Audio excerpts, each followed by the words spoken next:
Well, it's Thanksgiving week, and that means more football for the rest of us. And since I've got a turkey to brine, sides to make, and I am refusing to wear any pants that don't have elastic in them, we've got one rankings video to rule them all. We got beans, greens, potatoes, tomatoes, and, quarterbacks, running backs, wide receivers, tight ends. Rapid fire. Here we go.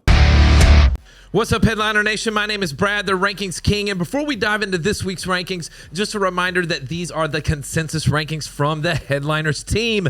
And for more detailed analysis, make sure to check out the start-sit videos from Kyle, already posted on the channel this week. And if you want even more breakdowns each week, join the Fantasy Headliners community by hitting that join button below. That's going to get you access to extra rankings like flex, kicker, defense, and a spot inside of our Discord. All right, we've got a full plate today, maybe a to-go plate for you afterward, and so let's get into it. We'll start with the running back rankings. In Tier 1, we've got Jahmyr Gibbs, Christian McCaffrey, De'Von Achane, Jonathan Taylor, Derrick Henry, Bijan Robinson, and James Cook. Topping the list, we like Jahmyr Gibbs, and in half PPR, Gibbs has scored 103.7 points in just the last 3 weeks. He's gone over 35 fantasy points in 3 of his last 5 games. The Packers defense, yes, it's solid, but this dude is playing on another level right now. At number 2, we've got Christian McCaffrey, and his usage continues to be insane, and he's the number 1 overall running back in fantasy right now. Unfortunately, this isn't an easy matchup against Cleveland, but even they allow 17 fantasy points per game to opposing running backs. At number 3, we have De'Von Achane, and he's coming off of the bye, and he remains the only running back in fantasy to have scored 10-plus fantasy points in every one of his games this year. He has a decent matchup against New Orleans, and this will be a top 5 option once again. At number 4, we have Jonathan Taylor, and it's never good when your stud running back has back-to-back tough matchups. Houston is easy to run on then throw on, and we saw James Cook find success against them last week, though. At number 5, we have Derrick Henry, and Henry has climbed back inside the top 12 running backs on the season. We know that Lamar is banged up, but luckily the King has a matchup against Cincy, who allows the most fantasy points per game to opposing running backs. At number 6, we have Bijan Robinson, and with Kirk Cousins at quarterback, it may be hard for us to see the ceiling games from Bijan that we saw earlier in the year. At least he gets a good matchup this week against the Jets, who allow the 10th most fantasy points per game to opposing running backs. And at 7, we have James Cook, and he remains the safest weekly option in the Buffalo offense. He's had over 100 total yards in all but 3 games this year, regardless of how tough the matchups have been. All right, that's it for Tier 1, and before we head into the next tier, I want to make sure that you're all set up on Underdog. You already know that we've been crushing those player pick'ems on Underdog this year, so what are you waiting for? Head over to Underdog Fantasy or download the app, and then just create a new account using the referral code HEADLINERS when you do so. Then just make your initial deposit and come join a contest. And when you sign up with that promo code, again, it's HEADLINERS, you'll get access to all of the promos that Underdog offers weekly. And check this out. Once you play your first $5, they're going to give you $100 in bonus funds. So you play 5, you get 100. It's that easy. And don't forget that Jake is also going to be breaking down the best picks weekly in a show on Fridays, and links to join are in the description. We look forward to playing with you this week. All right, let's move it on to Tier 2 for running backs. We've got Saquon Barkley, Travion Henderson, Chase Brown, Travis Etienne Jr., Breece Hall, Kyron Williams, and Quinshon Judkins. At number 8, we have Saquon Barkley, and over the last 6 weeks, Barkley only has 2 total touchdowns. What's crazier is that he has only 2 games all season with more than 100 total yards. He acknowledges that he's in a funk, but at least the matchup against Chicago this week is a good one. At number 9, we have Travion Henderson, and listen, week 12 wasn't great, but at least he saw over 20 touches despite the return of Stevenson. He should get another shot this week in a great matchup against the Giants, who allow the 2nd most fantasy points per game to running backs. At number 10, we have Chase Brown, and Brown held his value with Flacco, and you have to think that that remains with the return of icy cold Joe Burrow. This won't be the easiest matchup against Baltimore, but the Cincy offense will need him since they will be without T. Higgins. At number 11, we have Travis Etienne Jr., and Etienne is all the way up to RB12 on the season, and he's now scored 14-plus fantasy points in 4 straight games. What makes this week even better, though, is his matchup against Tennessee, who allows the 5th most fantasy points per game to opposing running backs. At number 12, we have Breece Hall, and Hall's coming off a solid game against Baltimore last week, and now he gets the Falcons in Week 13, who allow over 22 fantasy points per game to running backs, and he should be in the neighborhood of 20-plus touches again this week. At number 13, we have Kyren Williams, and there's a lot of disappointment out there with Kyren lately, and he continues to lose the goal line touches because Stafford is throwing inside of the 5. He's still the RB9 overall in the season, and now he gets Carolina, who gave up almost 150 rushing yards last week. At 14, we have Quinshon Judkins, and there were a lot of questions surrounding the health of Judkins after Week 12, but as of right now, he doesn't show up on any injury report, so he should be good to go against the San Francisco team that is just average against the run. All right, that's it for tier 2. Now let's turn the page to tier 3. We have RJ Harvey, Ashton Jeanty, Josh Jacobs, Rico Dowdle, DeAndre Swift, Jaylen Warren, Bucky Irving, and Javonte Williams. At number 15, we have RJ Harvey, and it feels like people have forgotten about Harvey. He had a tough KC matchup and his bye week over the last 2 weeks, but now he comes into Week 13 against Washington, who allows over 23 fantasy points per game, and we could see a big week for RJ Harvey. At number 16, we have Ashton Jeanty, and he's currently questionable to play after suffering an ankle injury last week in Week 12. We now have a new offensive coordinator in Las Vegas, but the matchup won't be the easiest going up against the Chargers, especially if he's limited. At 17, we have Josh Jacobs, and he's currently questionable to play, but even if he does, the matchup against Detroit is not ideal. They allow the 3rd fewest fantasy points per game to running backs, and Jacobs would have to find the end zone for this week to not be a disappointment. At number 18, we have Rico Dowdle, and he's coming off of his first single-digit fantasy point game since Week 8, and unfortunately, he runs into the Rams this week, who allow the 2nd fewest fantasy points to running backs. At number 19, we have DeAndre Swift, and Swift disappointed in Week 12, but this will be the first time that he's faced Philly since playing there, so this could be considered a revenge game. Philly hasn't been impossible to run on, and so there's a chance at a top 20 week from Swift in Week 13. At number 20, we have Jaylen Warren, and it sounds like Aaron Rodgers could return in Week 13, which could actually benefit Jaylen Warren, especially since DK Metcalf is banged up, and the Bills allow the 3rd most fantasy points per game to running backs on the season. At number 21, we have Bucky Irving, and potentially getting Bucky back to a Bucs offense that may be without Baker Mayfield. Well, that's 2025 in a nutshell. And if Bucky is active and healthy, though, I don't see how you don't start him in Week 13. At number 22, we have Javonte Williams, and Williams continues to run hard but has found himself in some tough matchups over the last month of the season. Unfortunately, it won't get any easier this week against Kansas City, who allows the 4th fewest fantasy points per game to running backs.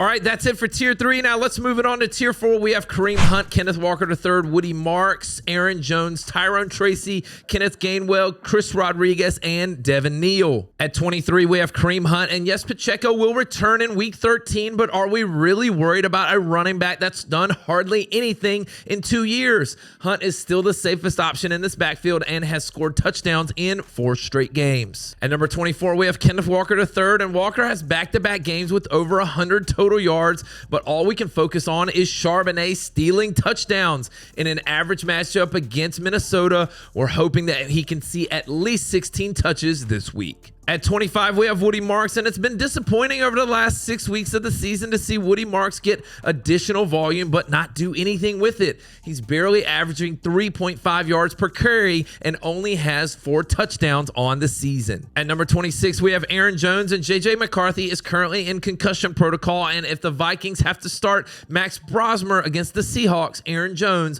could be in for a long day. At number 27, we have Tyrone Tracy, and a lot of the running game hinges on the availability of Jackson Dart. With Dart running and scoring touchdowns, it lowers the ceiling of the Giants' running backs. Plus, there is no team in the NFL that allows fewer fantasy points per game to running backs than the New England Patriots. At 28, we have Kenneth Gainwell, and with as well as he's played as of late, I'm sure he's earned more of a role. But having Mason Rudolph was a huge bonus for Gainwell. If Rodgers returns this week, the bulk of the production should shift back to Warren.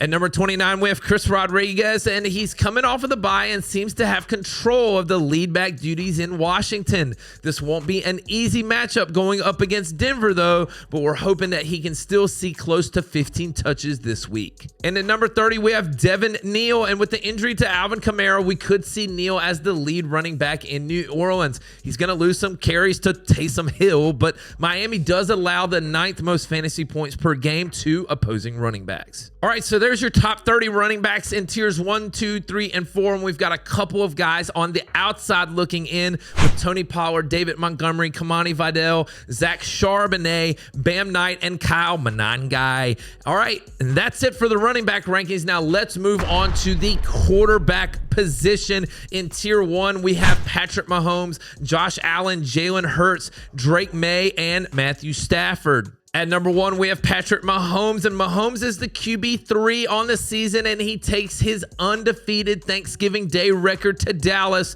who allows the most fantasy points per game to opposing quarterbacks on the season. Just makes sense to have him here at number 1 on Thanksgiving Day. At number 2, we have Josh Allen, and there was a tough game last week that was expected against Houston, but he scored 20 plus fantasy points in 8 of his 11 games this year. And even though the Pittsburgh defense has been playing better, the Bills can't afford to lose another game. At number 3, we have Jalen Hurts, and after a disappointing loss to Dallas last week, this Philadelphia offense gets a matchup against Chicago, who allows almost 20 fantasy points per game to quarterbacks. Hurts has another great chance for a big day in Week 13. At number 4, we have Drake May, and as disappointing as it's been to see May score less than 20 fantasy points now in 4 straight games, at least we get a great matchup this week against the Giants, who allow the 2nd most fantasy points per game to quarterbacks. At number 5, we have Matthew Stafford, and the Rams get more goal line opportunities than any team in the NFL. And this year, Stafford is taking advantage of that and padding his passing touchdown stats. He's had multiple passing touchdowns in 9 of his 11 games this season.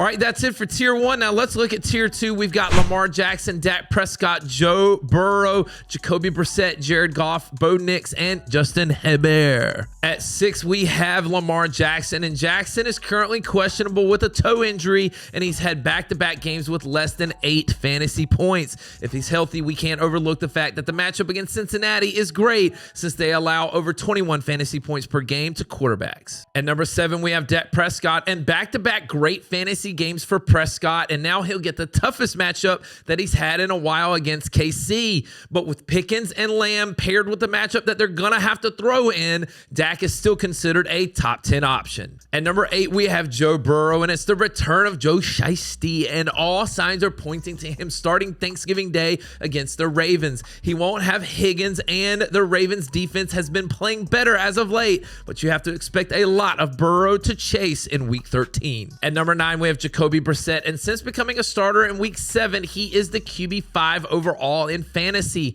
Harrison is still questionable, but this Tampa defense allows over 20 fantasy points per game to opposing quarterbacks, and Brissett has been performing just fine even without Marv. At number 10, we have Jared Goff, and Goff may be a top 5 fantasy quarterback if it wasn't for Gibbs soaking up so many touchdowns on the ground.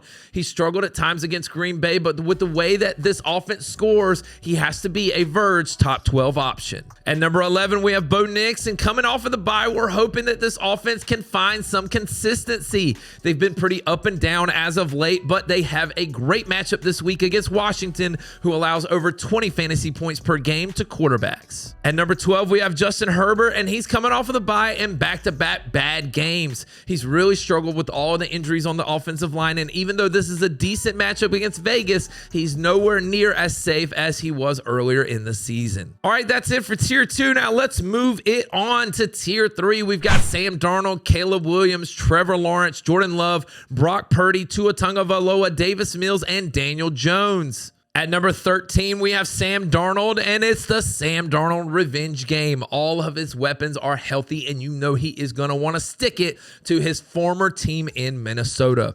At number 14, we have Caleb Williams, and listen, it might not always be pretty, but Caleb has scored 20-plus points in 3 of his last 4, and he could find himself playing from behind in Week 13, forcing him to throw even more against Philadelphia. At number 15, we have Trevor Lawrence, and it may not seem like it, but Lawrence is only 2 2 points away from being a top 12 quarterback on this season. The addition of Jakobi Meyers is working, and he gets a decent matchup this week against Tennessee. At 16, we have Jordan Love, and Love only has 2 touchdowns over the last month of the season. It's clear that he's not 100% healthy, and he has struggled in the past in these divisional matchups against Detroit. At number 17, we have Brock Purdy, and in 4 games this year, Purdy has 8 touchdowns and 7 interceptions. He hasn't exceeded 200 passing yards now in back-to-back games, and now he gets a tough Cleveland matchup on a short week. At number 18, we have Tua Tagovailoa, and coming off the bye, and it would be great if he got Darren Waller back soon. The matchup against New Orleans isn't bad, but Tua has only gone over 18 fantasy points 3 times all season, so it's hard to trust him. At number 19, we have Davis Mills, and Stroud is still questionable to play, and Mills hasn't been horrible since taking over, and he has 6 total touchdowns over the last 3 games played. Now, if Stroud is active, he would take Mills' spot right here in the rankings. And at number 20, we have Daniel Jones. And for the last month of the season, Jones has turned into Sam Darnold, a safe floor but an inconsistent ceiling. He's been under 17 fantasy points since week 8, and now he gets the toughest matchup there is against Houston, who shut down Josh Allen last week. All right, so there's your top 20 quarterbacks in tiers 1, 2, and 3. And we've got a couple of guys on the outside looking in with Jackson Dart, Baker Mayfield, CJ Stroud, Tyrod Taylor, Bryce Young, and Shedeur Sanders. All right, let's move it on to the tight end rankings, and we'll start in tier 1 with Trey McBride, Travis Swift, Kelsey, and George Kittle. At number 1, we've got Trey McBride, and he's the overall tight end 1 on the season, and he's had 10-plus targets now in 6 of his last 8. He's now had touchdowns in 6 of his last 7, and now he gets a Tampa defense who's really been struggling as of late. At number 2, we've got Travis Swift Kelsey, and the tight end 2 on the year, and he gets a Thanksgiving Day shootout against Dallas. Kelsey has always performed fearlessly on Thanksgiving Day, and this year he happens to get a great matchup. At number 3, we have George Kittle, and he may be the only consistent pass-catching weapon with Brock Purdy under center. One area Cleveland does struggle to contain, though, is the tight end position. They allow just over 10 fantasy points per game to tight ends, and we would take that from Kittle this week. Okay, so that's tier 1. Now let's turn the page to tier 2. We have Brock Bowers, Mark Andrews, Juwan Johnson, Tyler Warren, and Dalton Schultz. At number 4, we have Brock Bowers, and we are hoping that the change at offensive coordinator leads to the return of more Bowers. He's only had double-digit targets twice all year, but the Chargers play well against tight ends and held Bowers to only 5 catches for 38 yards in week 2. At number 5, we have Mark Andrews, and Andrews is highly inconsistent and touchdown dependent, but this is all about the matchup against Cincinnati, who allows almost 20 fantasy points per game to opposing tight ends, which is by far the most in the NFL. At number 6, we have Juwan Johnson, and he's the current tight end 8 overall on the season, and he's now had at least 7 fantasy points in 5 straight games. Now he gets a Miami defense that allows the 3rd most fantasy points per game to opposing tight ends. At number 7, we have Tyler Warren, and 3 of the last 4 games played have resulted in less than 8 fantasy points, and unfortunately now he gets a matchup against Houston, who allows the 4th fewest fantasy points per game to tight ends. And at number 8, we have Dalton Schultz, and his struggles last week against Buffalo were expected. There's no team that allows fewer fantasy points per game to tight ends than the Bills. This will be a much easier matchup, though, this week against Indy, who allows the 6th most fantasy points per game to tight ends. All right, that's it for tier 2. Now let's move it on to tier 3. We have Oronde Gadsden, Dallas Goedert, Jake Ferguson, Brenton Strange, Theo Johnson, Hunter Henry, and Kyle Pitts. At number 9, we have Oronde Gadsden, and he's coming off the bye, but man, has his production slowed down over the last month. He hasn't had over 10 fantasy points in a game since week 8, and now he gets a Vegas defense that allows the 5th fewest fantasy points per game to tight ends. At number 10, we have Dallas Goedert, and the matchup for him this week against Chicago is great. They allow over 11 fantasy points per game to tight ends, but Goedert has only 87 total yards over the last 3 weeks combined. It's hard to trust that low volume. At number 11, we have Jake Ferguson, and he's playing really well, but with the way that Pickens and Lamb are commanding targets, he just doesn't get enough volume, especially in tough matchups like this against Kansas City. He will need a touchdown to be startable this week. At number 12, we have Brenton Strange, and he returned from injury last week and immediately made an impact. 5 catches for 93 yards, and it's clear that Lawrence looks his way down the field. Expect him to continue to get 5+ targets a week and be a Verge top 12 guy. At 13, we have Theo Johnson, and he's up inside the top 10 of tight ends on the season, and he's scored 9+ fantasy points in 3 of his last 4. Now he'll get the Patriots, who struggle against the tight end position more than any other position on the field. At 14, we have Hunter Henry, and don't let last week's performance fool you. It was against Cincy, and we've already talked about how bad that defense is against tight ends. The matchup this week against New York will be more difficult, and his ceiling will be lower. At 15, we have Kyle Pitts, and it didn't take long for us to see what Pitts will be with Cousins under center. 5 targets for 2 receptions and 25 yards is nothing to get excited about, regardless of who the matchup is against. All right, so there's your top 15 tight ends in tiers 1, 2, and 3, and we've got a couple guys on the outside looking in with Colston Loveland, Harold Fannin Jr., A.J. Barner, Cade Otton, Zach Ertz, and Isaiah Likely. All right, so let's move it on to the wide receiver rankings, and let's start in tier 1. We have JSN, Jamar Chase, Rashee Rice, Amon-Ra St. Brown, CeeDee Lamb, Puka Nacua, Davante Adams, and George Pickens. Topping the list at number 1, we have Jackson Smith-Njigba, and JSN is one of only 2 wide receivers in the NFL to have scored at least 10 fantasy points in all of his games this season. He's also scored at least 16 fantasy points in 7 straight games, and he's done it in tough and easy matchups.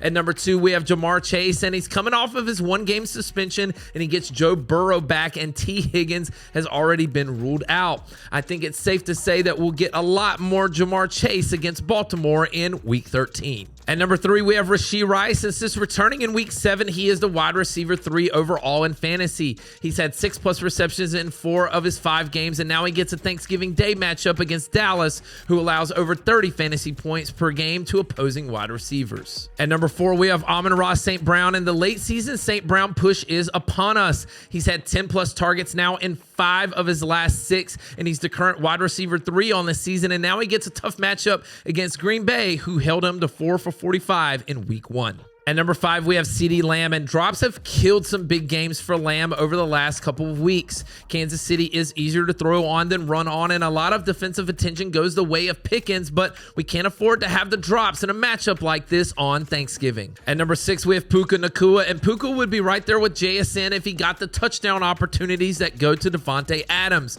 Puka is more safe than ceiling, especially in a tough matchup against Carolina, who allows the second fewest fantasy points per game to wide receivers.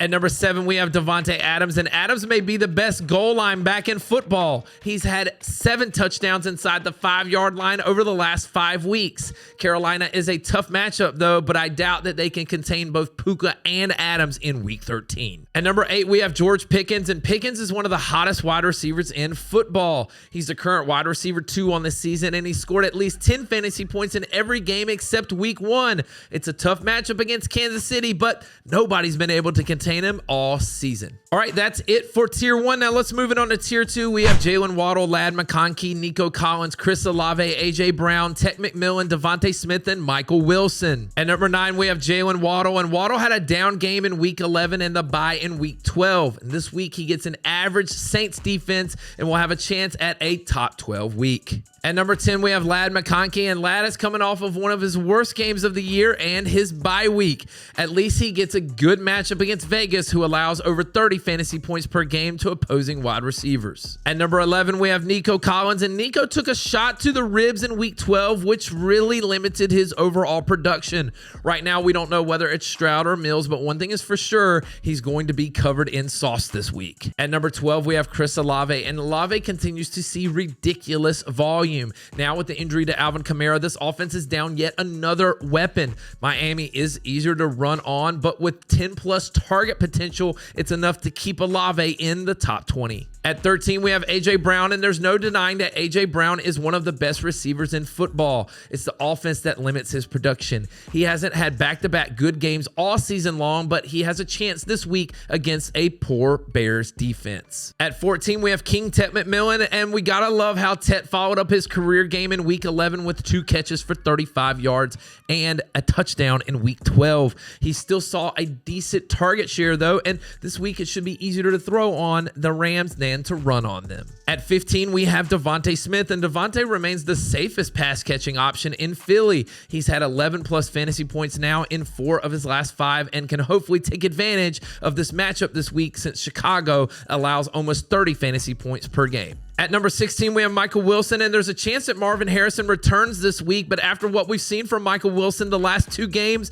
you have to think that he's more involved in this offense going forward. 25 catches over the last 2 weeks. It'll do that. All right, that's it for Tier 2. Let's turn the page to Tier 3. We have Stephon Diggs, Zay Flowers, Wan'Dale Robinson, Khalil Shakir, Rome Odunze, Justin Jefferson, Emeka Egbuka, Troy Franklin, Jameson Williams, and Courtland Sutton. At number 17, we have Stephon Diggs, and Diggs absolutely disappeared in Week 12 against Cincinnati. Only 2 catches for 20 yards was an absolute killer. The matchup, though, this week against New York is great, but his inconsistent volume as of late is not.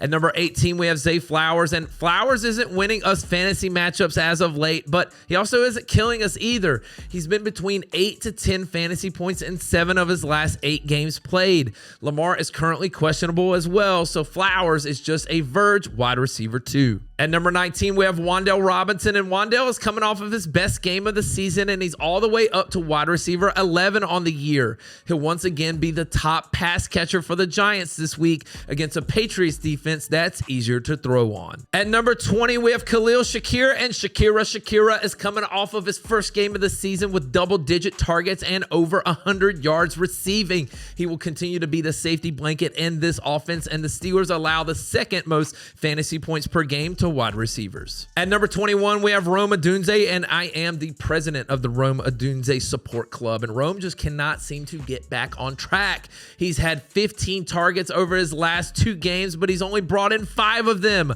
Unfortunately, he has turned into a boom or bust play that has no week-to-week consistency. At 22, we have Justin Jefferson, and JJ McCarthy has killed the production of Justin Jefferson, who has failed to reach double-digit fantasy points in 3 straight games now. McCarthy is currently in concussion protocol, and if the Vikings start Max Prosmer, Jefferson may be in trouble. At number 23, we have Emeka Egbuka, and 5 of his last 6 games have resulted in single-digit fantasy scoring, and now he may be without Baker Mayfield. It's safe to say that he is trending in the wrong direction in a matchup this week against Arizona. At number 24, we have Troy Franklin, and Franklin hasn't seen less than 8 targets in a game since the beginning of October. He also hasn't had a game with 90 yards since week 2. Luckily, the matchup this week against Washington is one of the best that he could have. At number 25, we have Jameson Williams, and Williams just had one of the easiest matchups that he could have and came away with 3 targets and 0 receptions. He absolutely killed us in week 12, and it's performances like that just make him hard to trust, especially in matchups like this against a tough Green Bay. And at number 26, we have Courtland Sutton, and the matchup is great against Washington, but over his last 6 games, he only has 1 touchdown and hasn't even reached 90 yards in a game. With so many other receivers getting targets, Sutton is getting close to A.J. Brown territory. All right, that's it for Tier 3. Now let's move it on to Tier 4. We've got Jakobi Meyers, Deebo Samuel, Juwan Jennings, Michael Pittman Jr., Quentin Johnson, Christian Watson, Darnell Mooney, DJ Moore, DK Metcalf, and Alec Pierce. At number 27, we have Jakobi Meyers, and back-to-back solid games for Meyers, and he's already seen this Tennessee defense once this year as a Raider, but he's in a much better spot now. The Titans allow the 5th most fantasy points per game to opposing wide receivers, and BTJ is still questionable to play. At number 28, we have Deebo Samuel, and Deebo is one of the most touchdown-dependent wide receivers right now in fantasy. Luckily, he has touchdowns in 6 of his last 10 games. Unfortunately, there's no team in the NFL that allows fewer points to wide receivers than the Denver Broncos. At number 29, we have Juwan Jennings, and Jennings is the wide receiver that Purdy is looking at the most. Unfortunately, none of it is very deep down the field, so he'll remain touchdown-dependent. He does have touchdowns in 3 of his last 4, but this Cleveland matchup will be the toughest that he's had in a while. At number 30, we have Michael Pittman Jr., and Pittman hasn't helped fantasy owners now in 3 weeks. He's had a bye week and only 46 combined yards in the other 2 games. Now he gets one of the toughest matchups in the NFL against the Houston Texans. At number 31, we have Quentin Johnson, and the Chargers are looking to get going after their bye week and the butt whooping they received in week 11. Johnston faced the Raiders defense back in week 2 and had 71 yards and a touchdown, and we would gladly take that again this week. At number 32, we have Christian Watson, and Jordan Love is less than 100%, and it's preventing him from going deep down the field to Watson. Watson's been held to less than 50 yards in 3 straight games, and now he gets a tough divisional matchup against Detroit. At number 33, we have Darnell Mooney, and no Drake London and no Michael Penix should have meant a lot more of Darnell Mooney. However, with Cousins under center, he only saw 3 targets. Luckily, he brought in one for a big touchdown to salvage his day. At number 34, we have DJ Moore, and his volume has been all over the place, but he's one of the best options in this offense when the ball is in his hands. He's highly touchdown dependent, and we're going to need one of those touchdowns to have a chance at beating Philly this week.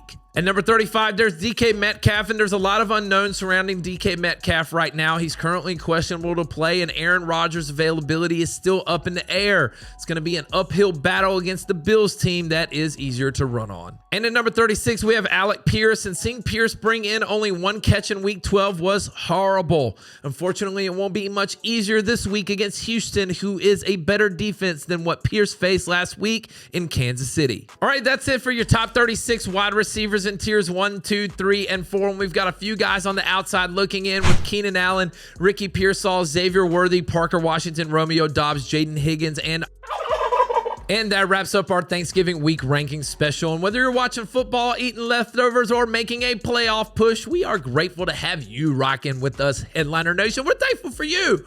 So drop your lineup questions in the comments, hit that like button, and make sure you are subscribed for daily videos right here on the channel. Happy Thanksgiving. We'll see you in the next one. Analytics off the chain, other channels not the same. Jake and Kyle, you know the name. Headliner Nation, we running the game.